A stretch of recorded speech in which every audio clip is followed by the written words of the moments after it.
ప్రభాస్ నటిస్తున్న science fiction action thriller cinema కల్కి 2898 AD Nag Ashwin దర్శకత్వం వహిస్తున్న ఈ సినిమా ఇండియాలోనే బిగ్గెస్ట్ ప్రాజెక్ట్ గా తెరకెక్కుతుంది. ఈ సినిమాలో లోకనాయకుడు కమల్ హాసన్ విలన్ గా కనిపించనుండగా దీపికా పదుకొనే, దిశా పటాని హీరోయిన్స్ గా నటిస్తున్నారు.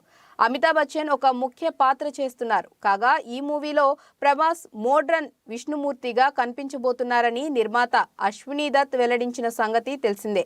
దీంతో ఈ మూవీలో ప్రభాస్ ఎలా కనిపించబోతున్నారో అని అందరిలో ఆసక్తి మొదలైంది. ఇటీవల కల్కి మూవీ సెట్స్ లో నెట్ఫ్లిక్స్ సీఈఓ ప్రభాస్తో ఉన్న ఫోటో ఒకటి బయటకు వచ్చిన సంగతి తెలిసిందే. ఆ పిక్ లో ప్రభాస్ గుబురు గడ్డంతో కొత్త లుక్ లో కనిపించారు. దీంతో మూవీలో ఆయన లుక్స్ పై మరింత క్యూరియాసిటీ క్రియేట్ అయింది. తాజాగా ప్రభాస్ పాత్రలకి సంబంధించిన ఓ వార్త నెట్టింట వైరల్ గా మారింది.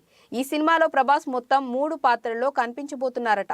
Past, present, future 3 time periods లో డిఫరెంట్ గెటప్స్ లో ప్రభాస్ కనిపించబోతున్నారట.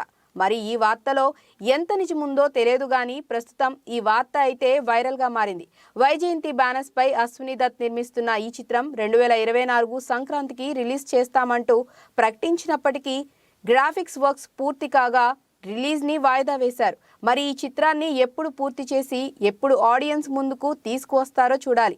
కాగా ఈ సినిమా 1 కంటే ఎక్కువ భాగాలుగా తెరకెక్కుతోందని ఇండస్ట్రీలో టాక్ వినిపిస్తుంది. ప్రస్తుతం ప్రభాస్ నటిస్తున్న సలార్ కూడా 2 భాగాలుగా వస్తుంది. మరి కల్కి ఎన్ని భాగాలుగా వస్తుందో సంతోష్ నారాయణ్ ఈ సినిమాకి సంగీతం అందిస్తున్నారు.